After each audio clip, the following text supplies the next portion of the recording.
आज सकाळू भद्रक जिल्ला रे आसी पहुंची जिल्लार जिल्लापाल एवं समस्त अधिकारी माने जो माने ए काम रे आगरु लागिचंती से माने अछंती एवं विधायक भद्रक भी साथी रे अछंती।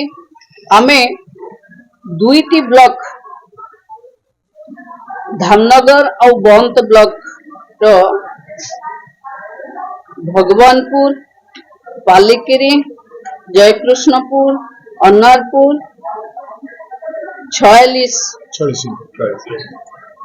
को आमे चाष खेत को विजिट करिचु चाषी मानक सहित कथा हेचु।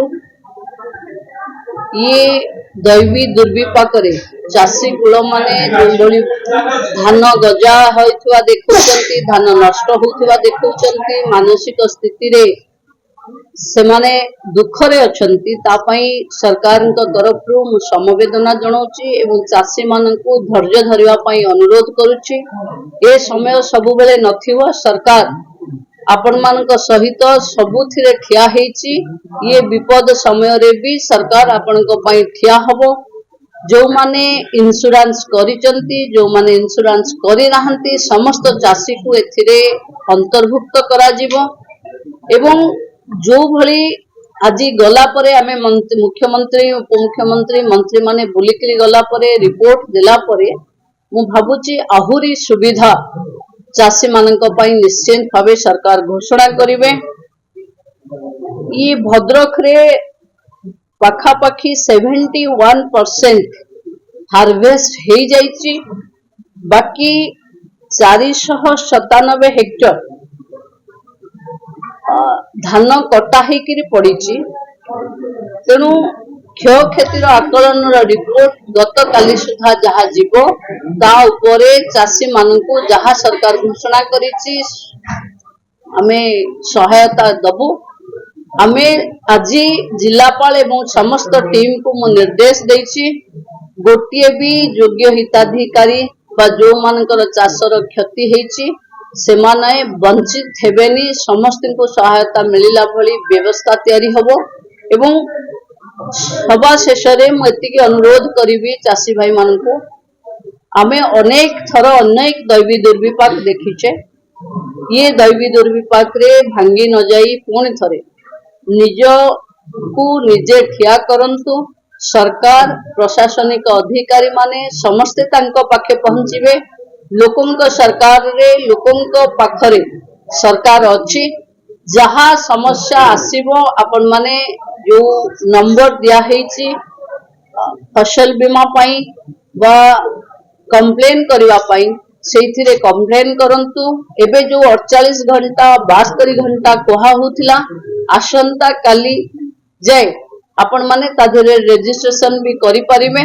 तेनु मु भाबुची जो बंधु माने अन्य चाषी माने रजिस्ट्रेशन करि नाहंती बोली अनुभव करूचंती गाँ रे समस्त को समस्ते सहयोग करबा पई मु अनुरोध करूची। हमर सीएसएस स्टाफ जो मिशन शक्ति रे अछंती गाँ गंडा रे अछंती मु सब भौनी मान को अनुरोध करूची चाषी कूल को एई समय रे हमर सहायता आवश्यकता अछि।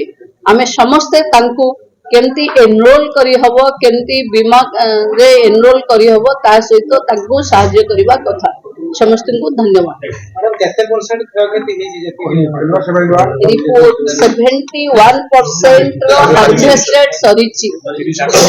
तेनु काली रो रिपोर्ट कहिबो फील्ड रो रिपोर्ट कहिबो धान केवल रेमकोर खेती भद्रक जिला रिपोर्ट पर 100% दिबा सकते के से चाषी जेबे बचल हो देखंतु सरकार आश्वस्त करहंतु कि मु ए जिल्ला रो प्रभारी मंत्री भी जे कोनोसी फसल ये अदिनिया वर्षा रे नष्ट हेची ताकू सबु को कवर करा दियो। देखंतु मु आसी के पहुंचीची भद्रक कलेक्टर भी साथी रे अछंती अन्य समस्त अधिकारी माने अछंती। चाषी मानकर जो धानर अवस्था एठी हमें देखिलु आरो 2 ब्लॉक को मोर देखबार अछि। देखि सरला परे हमें 30 तारीख सुधा जो माने रिपोर्ट हमर देबे तांकर भी रिव्यू हबो। समस्त चाषी मानकर यही समय विपद समय सरकार चट्टान भली पछरे ठिया है। मु चाषी बंधु मान को अनुरोध करुछि निजे न भांगी पड़ी पुणी उजड़ी जाइथिबा चाष बा फसल को केमती सरकार जते साहाय्य सहयोग ता देहरे दबो ताकू केमती आमे सठिक भाबे चाषी पाखे पहुंचेबा से व्यवस्था रे लागिबा कथा। समस्तंकर ये विपद बेलरे सरकार तांको सहित अछि। चाषी मानकर जो फसल नष्ट होइछि तार भरपाई राज्य सरकार भल ढंगरे करिवो एवं कोनोसी चाषी अवहेलित भावे रहिबे नहीं ये कथा को सरकार देखिबा पई आज सकाळू सब मुख्यमंत्री मंत्री माने समस्त गां गहली को जाइचंती। मो भद्रक और बालेश्वर जीवी तेणु समस्तଙ୍କ सहित न्याय हबो। समस्तଙ୍କୁ मु अनुरोध करुछि सरकार ऊपर भरोसा रखंतु कारण बात्या बन्या दैवी विपाक हाथ रे न थाए किंतु ए समय रे सरकार आपनक सहित अछि। जहा असुविधा हबो सरकार आपनक साथी रे थाई ताकू समाधान करिवो।